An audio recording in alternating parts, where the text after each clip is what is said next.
Hello there YouTube, Devin here again, and today I figured I'd make a quick video on some of the project helmets I've been working on. So some of you guys, a while back, I showed you kind of some glimpses of helmet projects I was working on, and a lot of you guys said you wanted to see some of those projects when they were kind of further in progression or done or whatever I was going to do with them. So a lot of these are probably still works in progress, or I might leave them the way they are. We'll see. Depends on if I come across anything cool I think I can add later. So this first one here is an M1 helmet.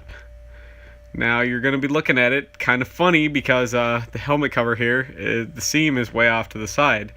Well, that kind of has to be the case in order for this helmet cover to work on here, because it's a triple bale M1 cover. So to make all the tongues line up, you have to have everything kind of off kiltered. Now I bought this helmet just as a shell, all right, just as a shell. It's an Israeli triple bale shell. I have another one that I believe is Canadian, because everything was a little bit different on it, and I ended up getting a whole bunch of M1 helmet liners for a movie a while ago. Just to have M1 liners for M1 shells, because movie parts. I ended up getting a whole bunch of these kind of post-Vietnam era Riddell type M1 liners. So I got maybe 4 or 5 of them left that are brand new. They're still in the paper in the box pretty much in a nice stack.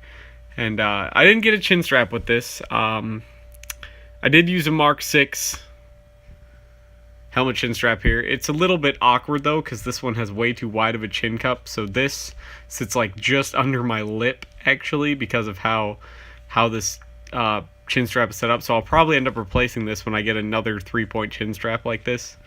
I had to put a new suspension in it because the suspension was really worn out. I had to put a new sweatband in it because the one that I got didn't have a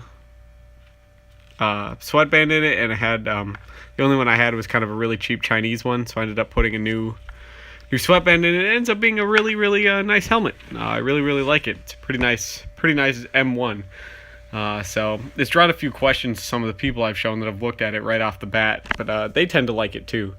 So I'm gonna give you a once over here, and you can give me your opinions on it, or if you want to know where I got any of this stuff, feel free to leave that question in the comments, and I'll see if I can help you out if they still have any of this stuff in stock. We're gonna move right down the line again. A while ago I showed you a PASGAT helmet I was working on, and this is pretty much the end result, I think. It's got a olive drab PASGAT cover on it, just some cheap something or other. It's from some European country.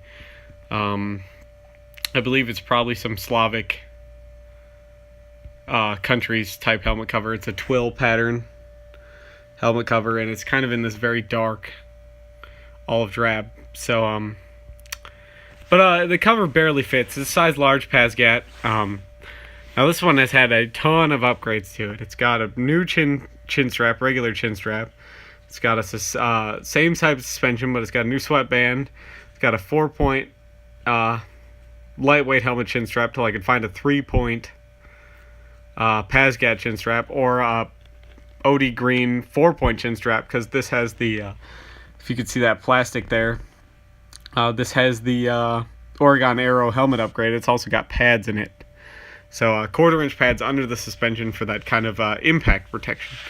So hopefully you guys like this one too. I'm kind of trying to make this like one of the ultimate PASGAT helmets as far as like reliability goes, because it'll have a backup for like every single part of it.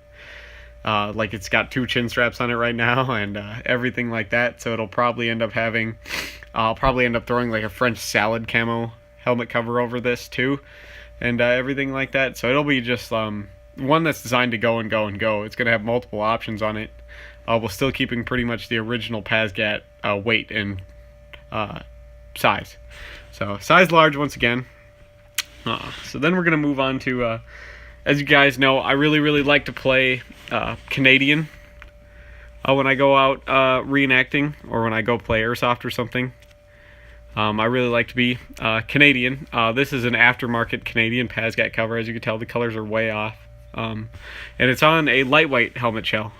because CG634s are kind of hard to get here in the United States. So I got a Gen 1 lightweight helmet because I like the suspension type. I dropped the Oregon Aero 4-point PASGAT adjustment in this again, but just keep the normal lightweight helmet suspension and sweatband. So this pretty much just converts it to a normal like ACH chin strap. It's like converting the lightweight helmet chin strap over to like an ACH or Mitch helmet chin strap.